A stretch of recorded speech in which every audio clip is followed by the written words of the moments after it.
I once had a friend who was dean of a very prestigious school. He planned and saved for years to provide his son the opportunity to attend that institution, but when the time came, the boy refused to go. This deeply concerned his father. Graduating from that particular school would have been a great asset to the boy. Besides, it was a family tradition. 3 generations of attendance preceded the boy. The father pleaded and urged and talked. He also tried to listen to the boy to understand him, all the while hoping that the son would change his mind. The subtle message being communicated was one of conditional love. The son felt that in a sense the father's desire for him to attend the school outweighed the value he placed on him as a person and as a son, which was terribly threatening. Consequently, he fought for and with his own identity and integrity, and he increased in his resolve and his efforts to rationalize his decision not to go. After some intense soul-searching, the father decided to make a sacrifice, to renounce conditional love. He knew that his son might choose differently than he had wished. Nevertheless, he and his wife resolved to love their son unconditionally, regardless of his choice. It was an extremely difficult thing to do because the value of his educational experience was so close to their hearts and because it was something they had planned and worked for since his birth. The father and mother went through a very difficult rescripting process, struggling to really understand the nature of unconditional love. They communicated to the boy what they were doing and why, and told him that they had come to the point at which they could say in all honesty that his decision would not affect their complete feeling of unconditional love toward him. They didn't do this to manipulate him, to try to get him to shape up. They did it as the logical extension of their growth and character. The boy didn't give much of a response at the time, but his parents had such a paradigm of unconditional love at that point that it would have made no difference in their feelings for him. About a week later, he told his parents that he had decided not to go. They were perfectly prepared for this response and continued to show unconditional love for him. Everything was settled and life went along normally. A short time later, an interesting thing happened. Now that the boy no longer felt he had to defend his position, he searched within himself more deeply and found that he really did want to have this educational experience. He applied for admission, and then he told his father, who again showed unconditional love by fully accepting his son's decision. My friend was happy, but not excessively so, because he had truly learned to love without condition. Dag Hammarskjöld, past Secretary General of the United Nations, once made a profound, far-reaching statement: "It is more noble to give yourself completely to one individual than to labor diligently for the salvation of the masses." I take that to mean that I could devote 8, 10, or 12 hours a day, 5, 6, or 7 days a week to the thousands of people and projects out there and still not have a deep, meaningful relationship with my own spouse, with my own teenage son, with my closest working associate. And it would take more nobility of character, more humility, courage, and strength, to rebuild that one relationship than it would to continue putting in all those hours for all those people and causes. In 25 years of consulting with organizations, I have been impressed over and over again by the power of that statement. Many of the problems in organizations stem from relationship difficulties at the very top, between two partners in a professional firm, between the owner and the president of a company, between the president and an executive vice president. It truly takes more nobility of character to confront and resolve those issues than it does to continue to diligently work for the many projects and people out there. When I first came across Hammarskjöld's statement, I was working in an organization where there were unclear expectations between the individual who was my right-hand man and myself. I simply did not have the courage to confront our differences regarding role and goal expectations and values, particularly in our methods of administration. So I worked for a number of months in a compromise mode to avoid what might turn out to be an ugly confrontation. All the while, bad feelings were developing inside both of us. After reading that it is more noble to give yourself completely to one individual than to labor diligently for the salvation of the masses, I was deeply affected by the idea of rebuilding that relationship. I had to steel myself for what lay ahead, because I knew it would be hard to really get the issues out and to achieve a deep, common understanding and commitment. I remember actually shaking in anticipation of the visit. He seemed like such a hard man, so set in his own ways and so right in his own eyes, yet I needed his strengths and abilities. I was afraid a confrontation might jeopardize the relationship and result in my losing those strengths. I went through a mental dress rehearsal of the anticipated visit, and I finally became settled within myself around the principles rather than the practices of what I was going to do and say. At last I felt peace of mind and the courage to have the communication. When we met together, to my total surprise, I discovered that this man had been going through the very same process and had been longing for such a conversation. He was anything but hard and defensive. Nevertheless, our administrative styles were considerably different, and the entire organization was responding to these differences. We both acknowledged the problems that our disunity had created. Over several visits, we were able to confront the deeper issues, to get them all out on the table, and to resolve them, one by one, with a spirit of high mutual respect. We were able to develop a powerful complementary team and a deep personal affection which added tremendously to our ability to work effectively together. Creating the unity necessary to run an effective business or a family or a marriage requires great personal strength and courage. No amount of technical administrative skill in laboring for the masses can make up for lack of nobility of personal character in developing relationships. It is at a very essential, one-on-one level, that we live the primary laws of love and life. Problems are PC opportunities. This experience also taught me another powerful paradigm of interdependence. It deals with the way in which we see problems. I had lived for months trying to avoid the problem, seeing it as a source of irritation, a stumbling block, and wishing it would somehow go away.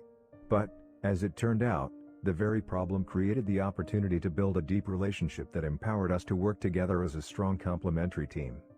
I suggest that in an interdependent situation, every P problem is a PC opportunity, a chance to build the emotional bank accounts that significantly affect interdependent production.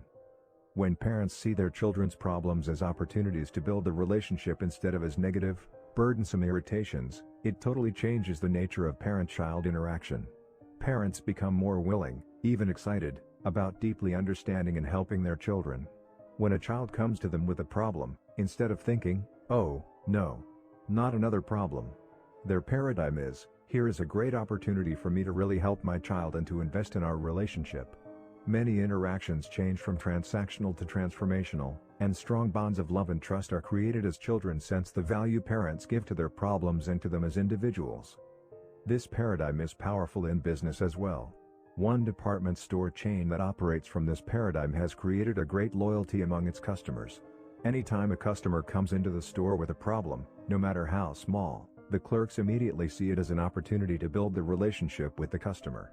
They respond with a cheerful, positive desire to solve the problem in a way that will make the customer happy. They treat the customer with such grace and respect, giving such second-mile service, that many of the customers don't even think of going anywhere else.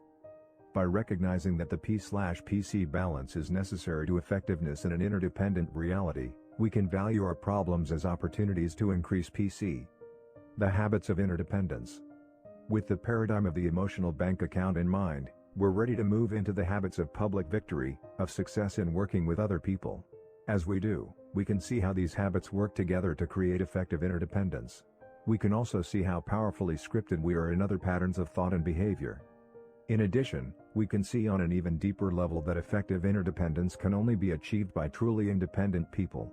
It is impossible to achieve public victory with popular win/win negotiation techniques or reflective listening techniques or creative problem-solving techniques that focus on personality and truncate the vital character base.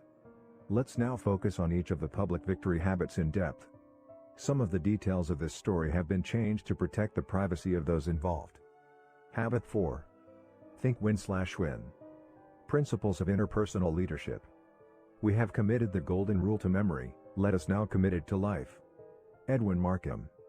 One time I was asked to work with a company whose president was very concerned about the lack of cooperation among his people. "Our basic problem, Stephen, is that they're selfish," he said. "They just won't cooperate. I know if they would cooperate, we could produce so much more. Can you help us develop a human relations program that will solve the problem?" "Is your problem the people or the paradigm?" I asked. "Look for yourself," he replied. So I did. And I found that there was a real selfishness, an unwillingness to cooperate, a resistance to authority, defensive communication. I could see that overdrawn emotional bank accounts had created a culture of low trust. But I pressed the question. "Let's look at it deeper," I suggested. "Why don't your people cooperate? What is the reward for not cooperating?" "There's no reward for not cooperating," he assured me. "The rewards are much greater if they do cooperate." "Are they?" I asked. Behind a curtain on one wall of this man's office was a chart. On the chart were a number of racehorses all lined up on a track. Superimposed on the face of each horse was the face of one of his managers. At the end of the track was a beautiful travel poster of Bermuda, an idyllic picture of blue skies and fleecy clouds and a romantic couple walking hand in hand down a white sandy beach. Once a week, this man would bring all his people into this office and talk cooperation. Let's all work together. We'll all make more money if we do. Then he would pull the curtain and show them the chart. Now which of you is going to win the trip to Bermuda? It was like telling one flower to grow and watering another, like saying firings will continue until morale improves. He wanted cooperation. He wanted his people to work together, to share ideas, to all benefit from the effort. But he was setting them up in competition with each other. One manager's success meant failure for the other managers. As with many problems between people in business, family, and other relationships, the problem in this company was the result of a flawed paradigm. The president was trying to get the fruits of cooperation from a paradigm of competition. And when it didn't work, he wanted a technique, a program, a quick fix antidote to make his people cooperate. But you can't change the fruit without changing the root. Working on the attitudes and behaviors would have been hacking at the leaves. So we focused instead on producing personal and organizational excellence in an entirely different way by developing information and reward systems which reinforce the value of cooperation. Whether you are the president of a company or the janitor, the moment you step from independence into interdependence in any capacity, you step into a leadership role. You are in a position of influencing other people. And the habit of effective interpersonal leadership is think win/win. 6 paradigms of human interaction. Win/win is not a technique, it's a total philosophy of human interaction. In fact, it is one of 6 paradigms of interaction. The alternative paradigms are win/lose, lose/win, lose/lose, win, and win/win or no deal. Win/win. Lose/lose. Win/lose. Lose/win. Win. Win/win or no deal. Win/win. Win/win is a frame of mind and heart that constantly seeks mutual benefit in all human interactions. Win/win means that agreements or solutions are mutually beneficial, mutually satisfying. With a win/win solution, all parties feel good about the decision and feel committed to the action plan. Win/win sees life as a cooperative, not a competitive arena. Most people tend to think in terms of dichotomies, strong or weak, hardball or softball, win or lose. But that kind of thinking is fundamentally flawed. It's based on power and position rather than on principle. Win/win is based on the paradigm that there is plenty for everybody, that one person's success is not achieved at the expense or exclusion of the success of others. Win/win is a belief in the third alternative. It's not your way or my way, it's a better way, a higher way. Win/lose. One alternative to win/win is win/lose, the paradigm of the race to Bermuda. It says if I win, you lose. In leadership style, win/lose is the authoritarian approach, I get my way, you don't get yours.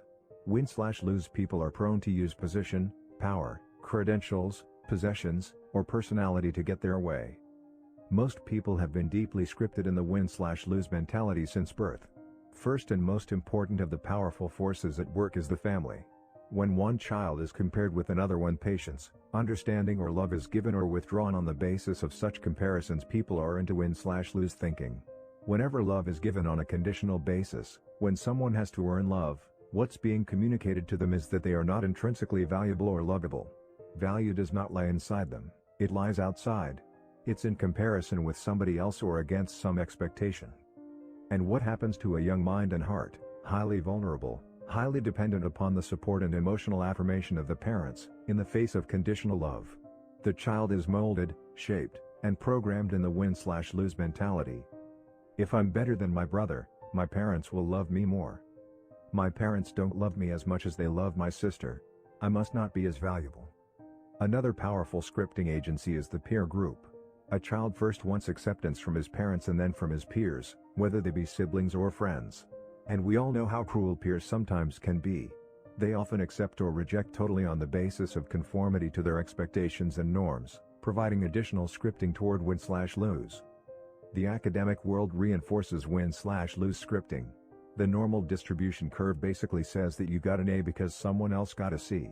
It interprets an individual's value by comparing him or her to everyone else. No recognition is given to intrinsic value, everyone is extrinsically defined. Oh, how nice to see you here at our PTA meeting. You ought to be really proud of your daughter, Caroline. She's in the upper 10%. That makes me feel good. But your son, Johnny, is in trouble. He's in the lower quartile. Really? Oh, that's terrible. What can we do about it? What this kind of comparative information doesn't tell you is that perhaps Johnny is going on all 8 cylinders while Caroline is coasting on 4 of her 8. But people are not graded against their potential or against the full use of their present capacity. They are graded in relation to other people. And grades are carriers of social value, they open doors of opportunity or they close them. Competition, not cooperation, lies at the core of the educational process. Cooperation, in fact, is usually associated with cheating. Another powerful programming agent is athletics, particularly for young men in their high school or college years. Often they develop the basic paradigm that life is a big game, a zero-sum game where some win and some lose. Winning is beating in the athletic arena. Another agent is law. We live in a litigious society.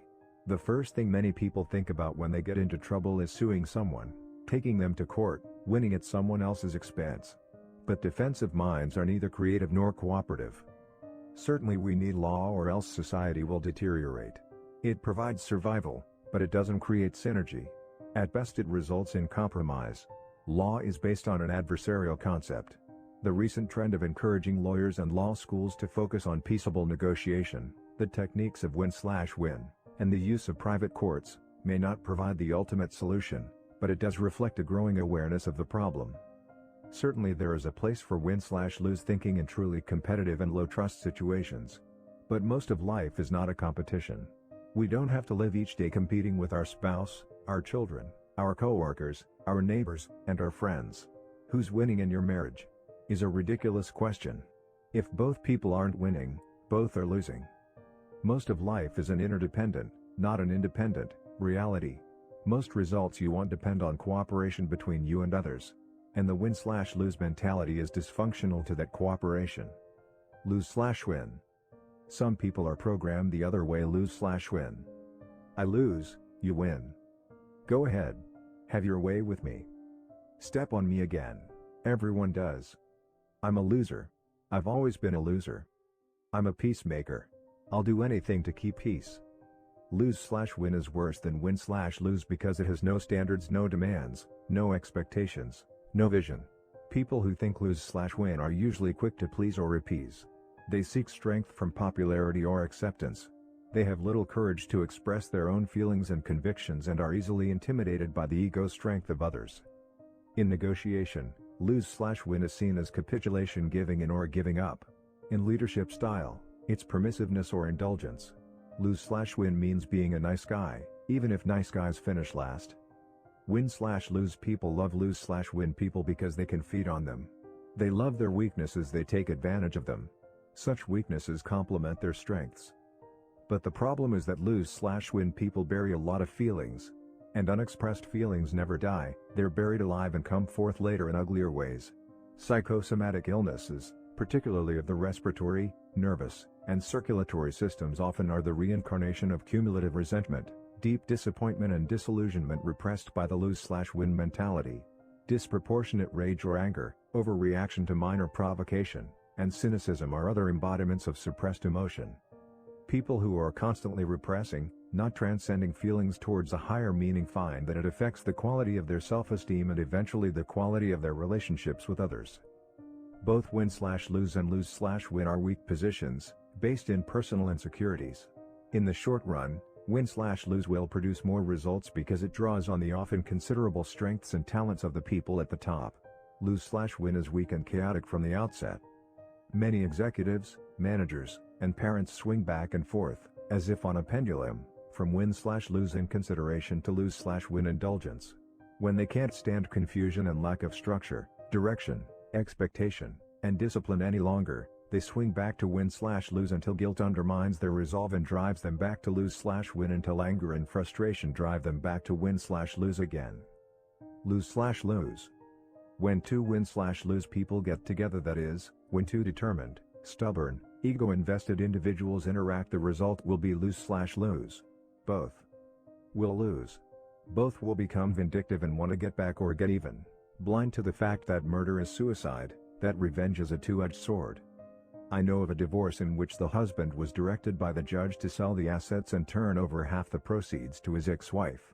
In compliance, he sold a car worth over $10,000 for $50 and gave $25 to the wife.